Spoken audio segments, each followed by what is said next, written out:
Hi everybody, it's me Willow and welcome back to my YouTube channel. Today I have a fun video. We are going to get into some awards predictions. I wanted to put this video out before the majority of Venice and before TIFF happens. I did make these predictions, I updated them on the 27th. It was kind of like my final rearrange, and that was the beginning of Venice, the first day of Venice. So have all my stuff in before anything screened, before we heard any word of mouth from the two major fall film festivals. I am going to TIFF from the 4th to the 14th. So if you guys are going to be in Toronto on King Street West, let me know in the comments and maybe we could meet up. I would love to meet some of you guys and talk all things movies. Let's get into some awards predictions now because I am really ready to just dive right in. We're going to start with Best Picture, of course. So, this is what I have so far for my top 10.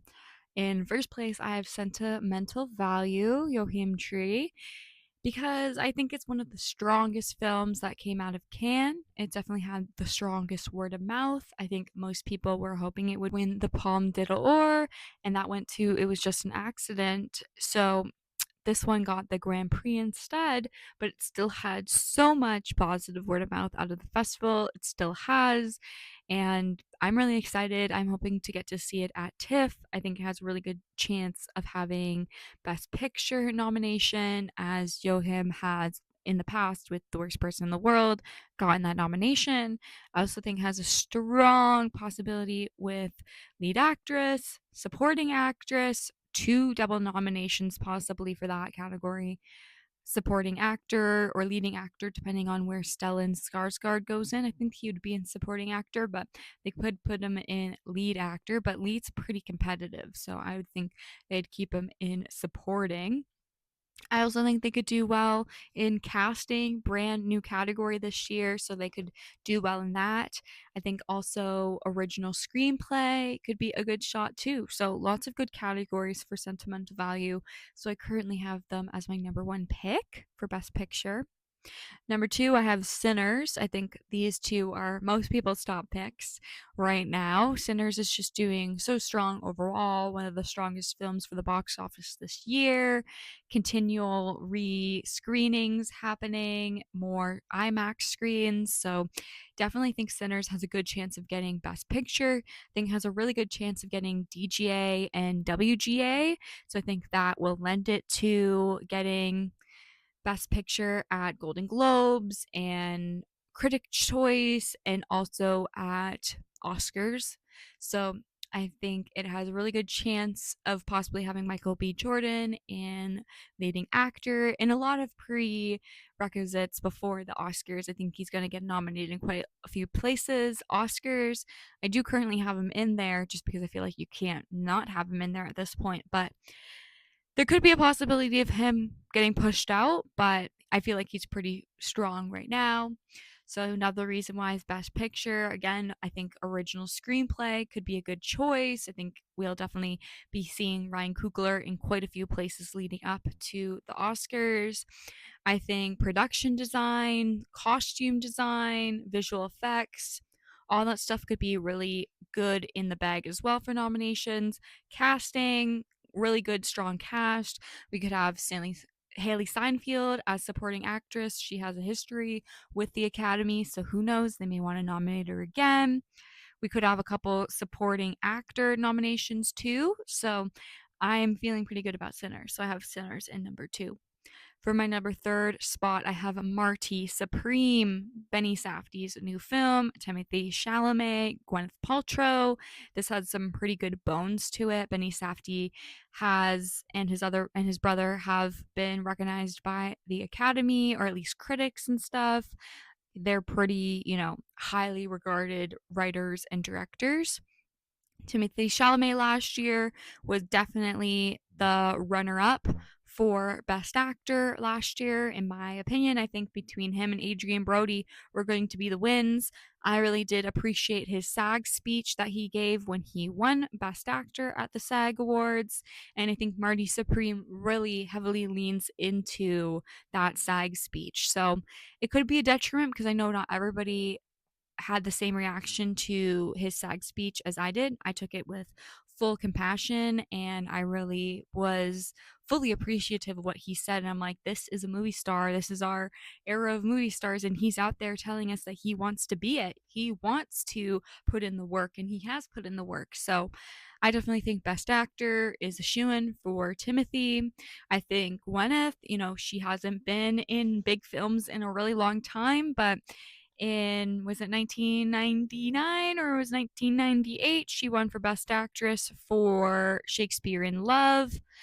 Big whole thing with Shakespeare in Love, so she is obviously a big name in the Academy, well known by a lot of people.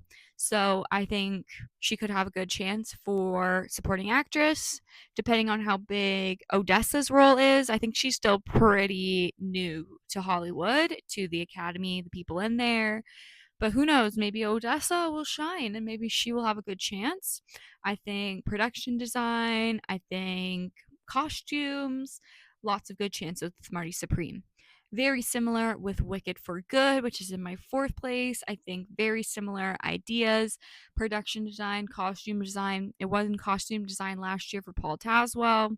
So I think all those things are a shoo-in once again. They have original songs in this one, so I think they may get original song possibly. And I think Cynthia Erivo and Ariana Grande right now are currently both in my leading actress and supporting actress race. I think they could have a chance, but it's a very competitive year. So depending on what Wicked for Good is like as a sequel, how it is regarded, they could get pushed out. But I do have them in. I think they are very strong candidates.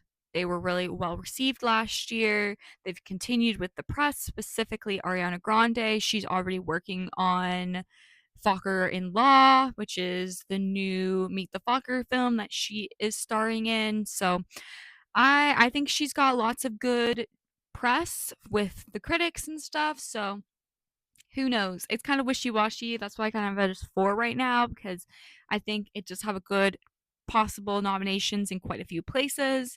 So I think it's very strong and eschewing in a lot of nominations, but Best Picture and Best Actress and Best Supporting Actress are definitely teetering. So I don't know. We will see how the season goes out and what the reaction is for the film first before I move it too much. Springsteen, Deliver Me from Nowhere. Yes, they added that on. I was like, I hated that they added that on. It should have just been Deliver Me from Nowhere. I hate that they had to have Springsteen deliver me from nowhere, you know? It's like, let's just sell the movie. It doesn't have to be Springsteen, but I think Jeremy Allen White has a good chance of being nominated. People really do like him. He keeps getting nominated for The Bear at the Emmys and he keeps winning. So people definitely like him in Hollywood. He's been working for quite a long time since he was a child actor, or at least like 17, 18. So been in the biz for quite a long time. He's kind of doing a transformative role. I think he's also singing. He's playing the guitar. Also kind of like an American film with like the climate right now and Bruce and what his political image is. So we will see. But I think it's very comparative to A Complete Unknown from last year. So we will see how this one goes. Again, at number 5, I think it's quite, awards bait. So I have it in there. But, it could fall. It could fall. Jay Kelly, I feel like is also kind of in here. It could move up past Wicked for Good or it could kind of stay in the 6th place, but it is Netflix. So we had Amelia Perez last year from Netflix, was really, really strong the entire race until near the last couple of weeks with Carla. So, it kind of fell off at the end and lost lots of categories that I was probably definitely going to win.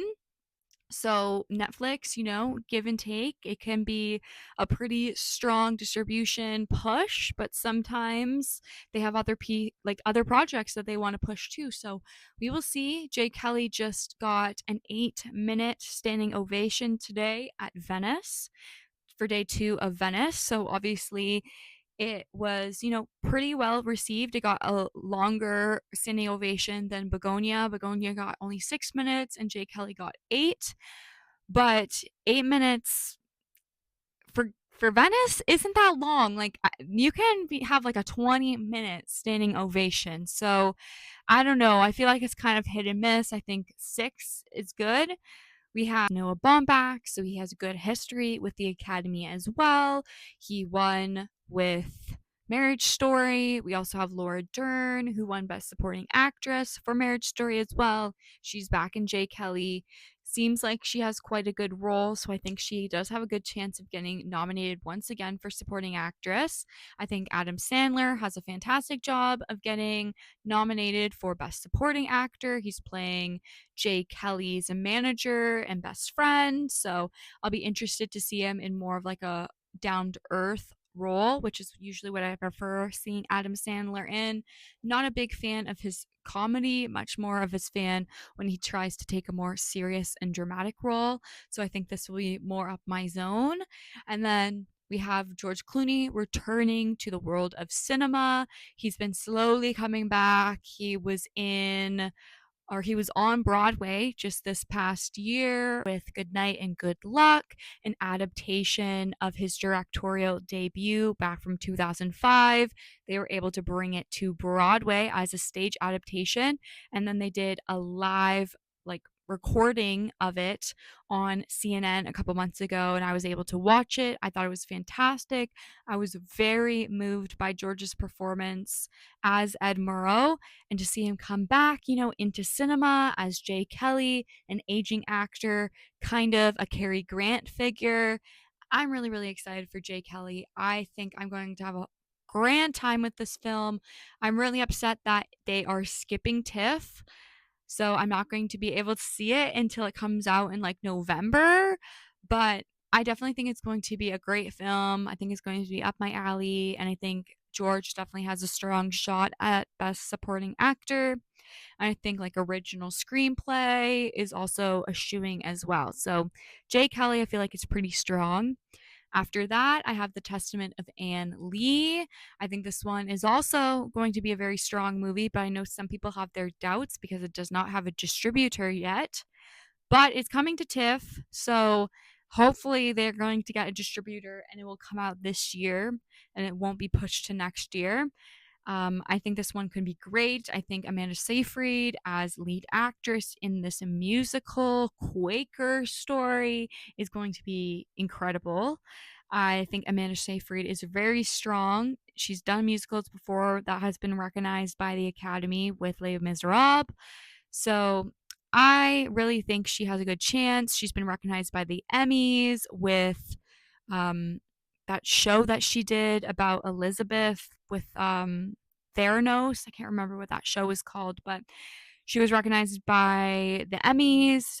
She got nominated for that. So Amanda Seyfried, she's been in the biz for a really long time, and of course, this film is Mona Fastvoid is directing this film, and she is the creative collaborator and romantic collaborator with Brady Corbet, who is the director and writer of The Brutalist that came out last year. Adrian Brody won Best Actor for that film, and it won Best Soundtrack, and it won quite a few things and was nominated for a lot of things as well. So I really do think Mona has a great chance at, I don't know, like I'm really excited for the film. I think it looks really cool. It's definitely more up my alley than The Brutalist. I wasn't a really big fan of The Brutalist. It was like my least favorite out of the 10 nominated last year for Best Picture.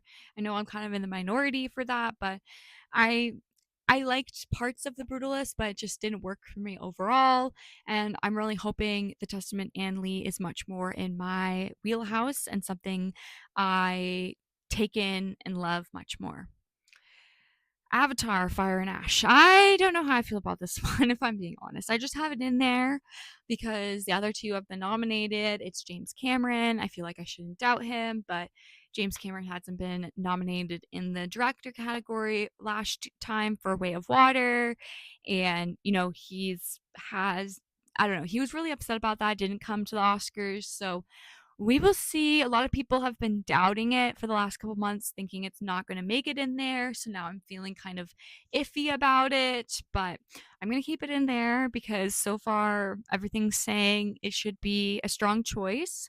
But again, it's a very competitive year. This doesn't come out till Christmas, so we do have to wait quite a long time. Again, Avatar is not really my thing. Don't really love the Avatar series, but I think it's a cinematic beauty. So we will see. I have Frankenstein at number 9. That's kind of just like a safe spot because some people weren't sure how they're feeling. Another Netflix film. So it's like, which one are they going to push? Jake Kelly or Frankenstein? I'd love to know. Two strong directors, two strong lead actors, two strong stories. One's adapted, one's original. I don't know. I'm feeling pretty good about Frankenstein. People have been kind of wishy washy on it, but I've kept it in there for quite a long time. I love Frankenstein. It's one of my favorite books. So I'm excited for it for TIFF. It has quite a lot of screenings. I feel like it could be in the running for the People's Choice Award, even though I know a lot of people are thinking Rental Family is going to be what's inevitably going to win. Though I do think that has a strong chance. I think Frankenstein could be like a runner up or could be in the play for People's Choice. So who knows? We'll see. My 10th spot is more controversial. I have After the Hunt in there because I have Io, Julia, and Andrew in all the acting categories. So I felt like I have to put it in Best Picture if I have them in the acting categories. It hasn't premiered yet. It's going to have its world premiere at Venice, but they are the opening movie for New York Film Festival as well. Last year it was Nickel Boys. I thought Nickel Boys was really strong. It was in my top 10, one of my favorite films of 2024, but it was completely snubbed by the Academy. So we will see. Luca has been snubbed with his last couple films. No nominations for Queer, no nominations for Challengers, even though both were incredibly strong films and some of the top films for 2024, in my opinion. Both of them were in my top 10. Challengers was number 4 for 2024, and Queer was number 6 for 2024. So, two films I really loved, and I thought the performances were fantastic in it. So, we will see. I'm really excited about After the Hunt. I think it could be a great film. I think all the actors in it are fantastic. Some of my favorites, including Chloe Sevigny. So I'm excited. We got some new people Luca's worked with, some old people he's worked with. So I don't know. A lot of people are doubting it. It is Amazon MGM Studios. So depending on what they want to push again, I don't know, but I have them in my 10th spot because, like I said, I have Julia, Andrew, and Io all in the acting category. So, like, I can't not put it in there, right? So, yeah, that's my top 10. And then so underneath my top 10, I have Hamnet, Begonia, Rental Family, One Battle After Another, Just an Accident, Sound of Falling, Smashing Machine, Die My Love, The Rivals of Amazon King, Sorry Baby, Highest to Lowest, History of Sounds, Life of Chuck, Secret Agent, Hedda. So that kind of like last two columns, definitely not like super strong, but gotta have them in there. I think the top 15 is probably the strongest players in with the Sound of Falling and the Smashing Machine, because depending on how the Smashing Machine is received, like at TIFF and by critics this fall, we could see the Smashing Machine jump up as a big Oscar bait film. I feel like they have been kind of leaning off of Oscar bait films and they've been leaning more into films that matter to the Academy members. But we'll see, we'll see. It's Dwayne Johnson. Who knows? It could be a big thing. Safdie brother, right? So this one's actually Benny Safdie, not Josh. I got them confused earlier. This one's Benny Safdie. Josh Safdie is doing Marty Supreme. So two Safdie brothers. Can they both get nominated in Best Picture? it could be a possibility. I'm feeling pretty strong about Hamnet right now. I feel like people have been, again, pretty wishy-washy on it so far this year, but in the last couple weeks, it's been kind of getting more buzz. The trailers come out. We got some first picks. People are excited. I'm one of them, including. I think I'm going to try and see it at TIFF, but we'll see how my schedule is. I really do like Chloe Zhao, and I think she could be a strong contender with her visual style. Again, this could be more of an Oscar bait film, just with the subject matter of Shakespeare and his wife and the grief of losing their child, and how, that was used into the creative process. So, very interested.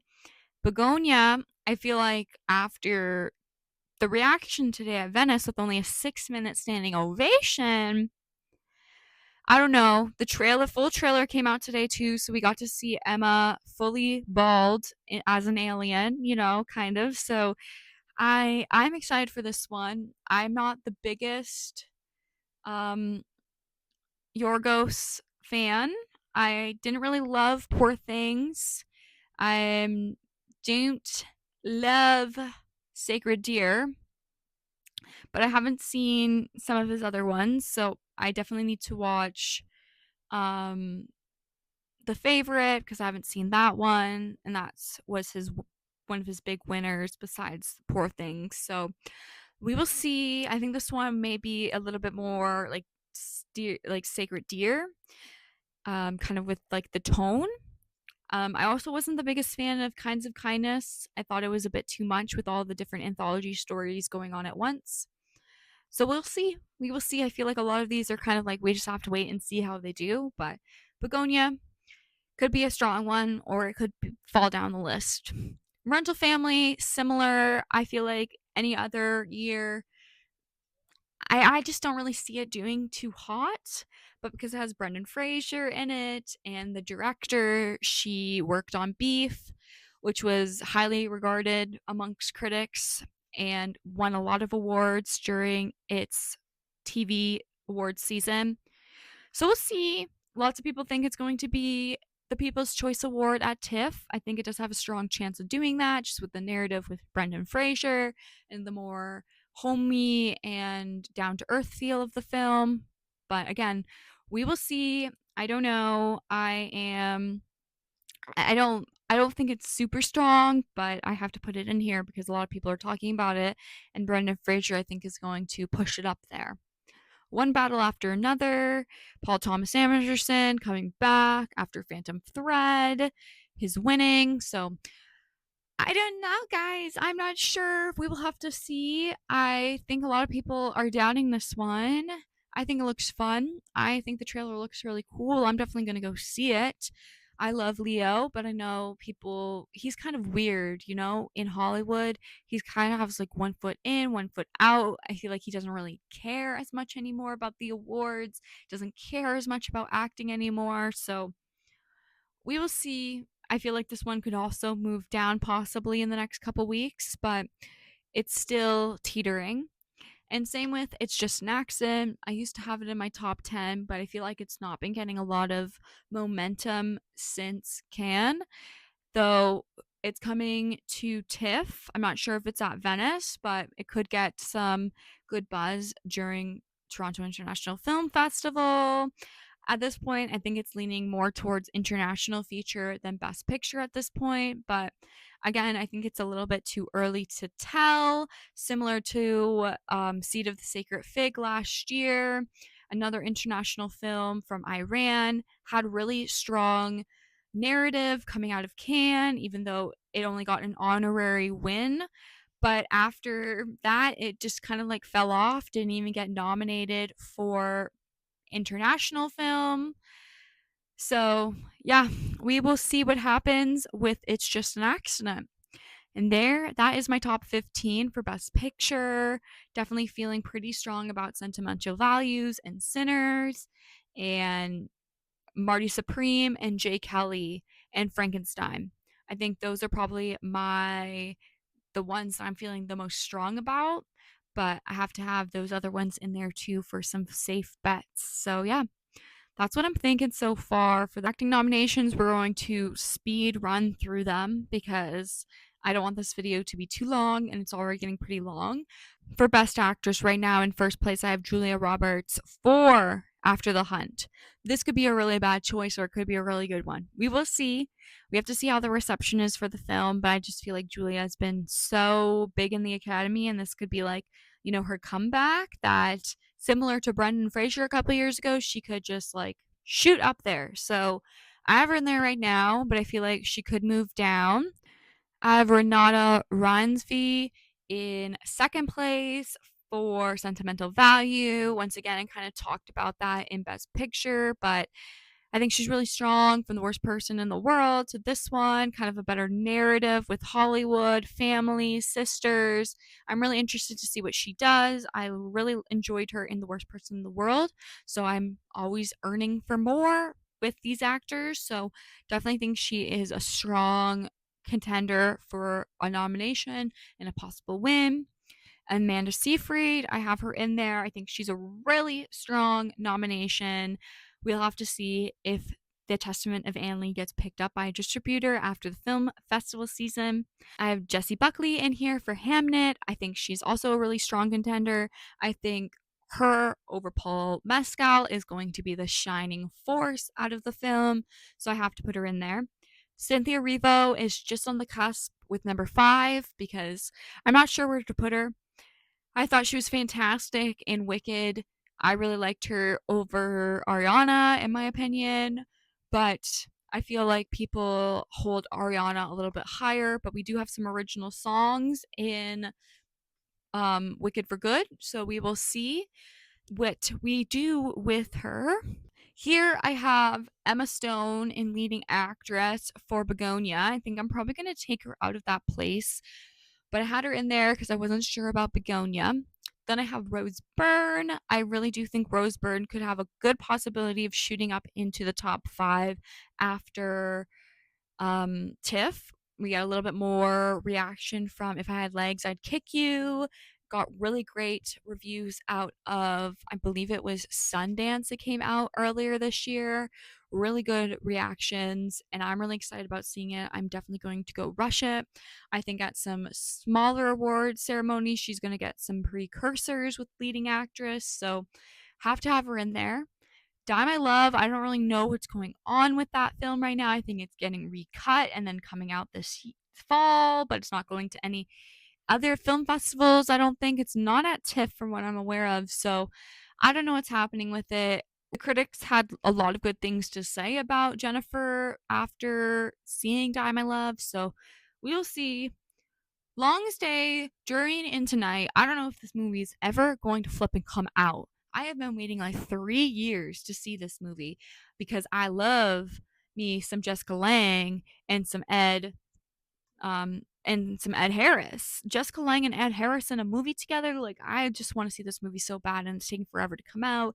No news about it this year, so I don't know if it's coming out. So I don't know if Jessica can stay there. Had her in my category last year, and of course it didn't come out. So I don't know. And honestly, the rest of the category is kind of just iffy.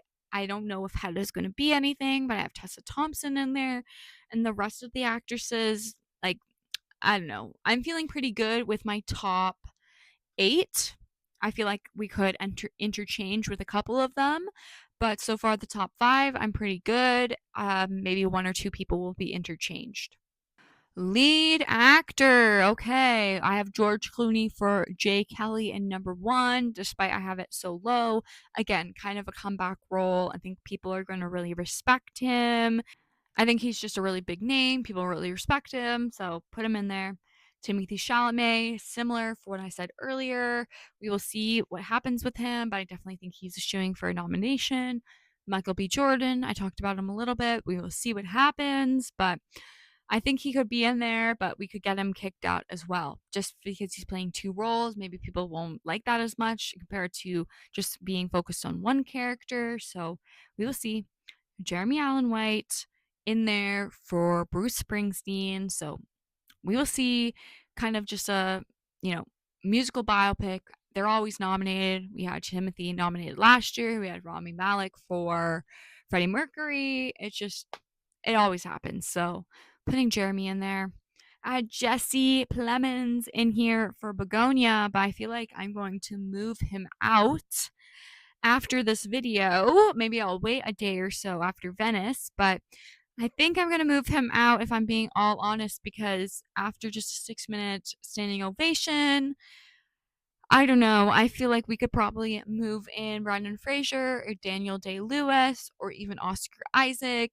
I don't have Daniel Day Lewis's movie in near the back picture, but I feel like I should probably add it in there just because I have Daniel Day Lewis so close up. I think good narrative with his son directing the film, and he's coming back after his retirement from Phantom Thread. So we could see Jesse moving out for Daniel or Brendan or maybe Oscar.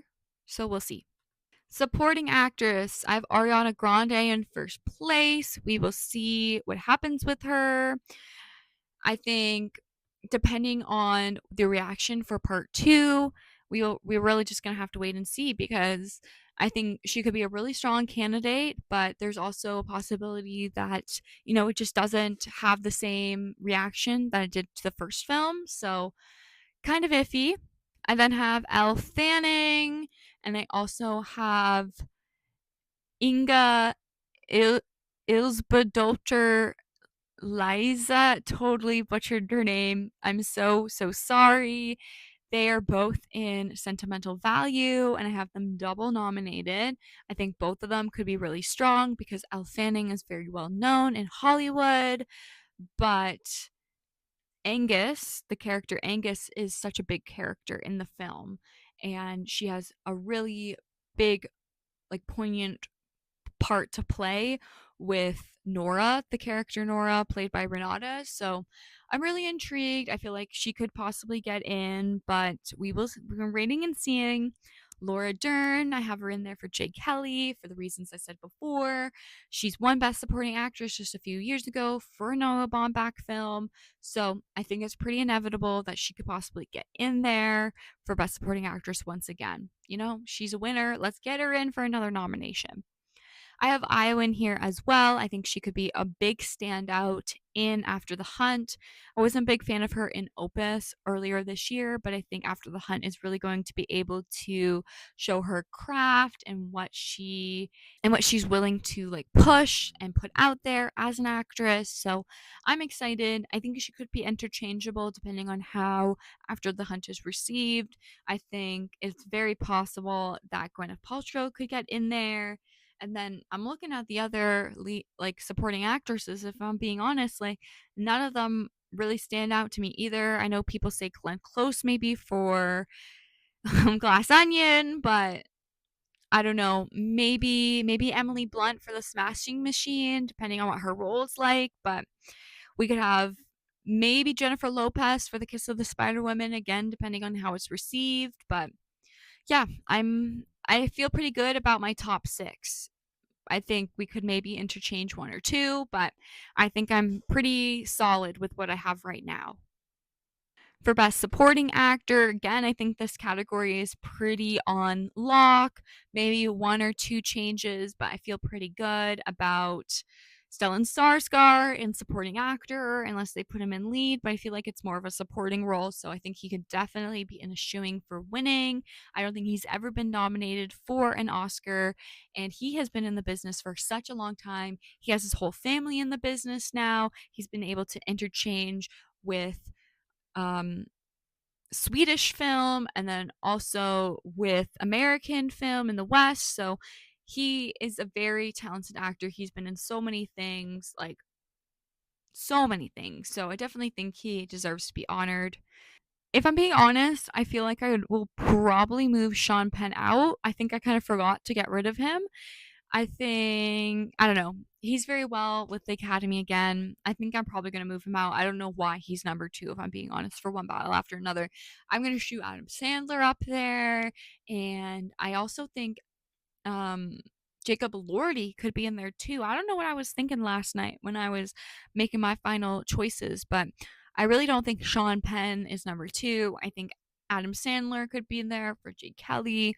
I also think Jacob Elordi could be in there as the creature just because they're doing the traditional creature approach and giving him much more to work with rather than just being like this lament, like grunting creature. He actually has emotions and compassion and he learns to be a human, like in the books. So I'm really excited to see what Jacob Elordi does with that. I have Jeremy Strong in here for Springsteen, Deliver Me from Nowhere. He was nominated last year for The Apprentice in a lot of different places. And of course, he is very well known for Succession. So lots of fans in the TV world. So I think we could see Jeremy Strong, possibly. I also have Andrew Garfield for After the Hunt. This could be a more mysterious and dark role for him. I feel like he usually takes more light, happy, and bubbly. He's the good Spider Man, you know? So definitely intrigued to see him in a darker role.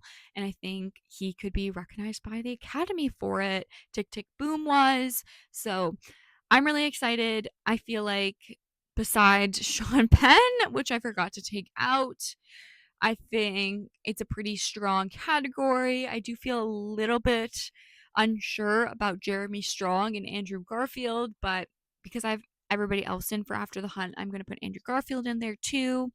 I definitely think Jacob Elordi and Paul Mescal. Paul Mescal has been nominated before for All of Us Strangers, so we could see him once again here for Best Supporting Actor with Jesse. So I'm very, very interested to see where this shakeup kind of goes and who ends up getting picked. All right. Well, thank you guys so much for watching my video to make some predictions. I only went through the main categories, just best picture and the top acting categories, just because this video is already so long. Maybe after TIFF, I will update my predictions and I can do a more full length video, but I'm also really busy right now. So I can't be posting all these videos. I wish I could. I wish I had all the free time in the world just to post videos every single day, but I got a job, so I have to go to my job tomorrow. I can't edit. So, getting this video out for my predictions pre fall festival season for my predictions for best picture, for best actor, best actress, best supporting actor, and best supporting actress. So I'm very excited for this festival and award season to start. I'd love to hear what you guys think about all of my predictions in the comments below. Let me know what your guys' predictions are. Do I have any that you guys don't? Do you have any that I don't? I'd love to hear everything. So please let me know in the comments below. If you enjoyed my video, please give me a like. It really does help with all the engagement. If you enjoy this content with all the movies predictions, TIFF, going to the festival, I'm your girl. So give me a follow, hit that subscribe button, hit the post notification button so you always get notifications when I post content. I'm trying to post multiple times a week here on YouTube. I also have a TikTok account that I post every single day on pop culture content, movies, TV, music, theater, and fashion. So make sure you follow me on all of my different social medias. I have it linked down below. So thank you guys so much for watching this video and I'll see you guys after TIFF. Bye.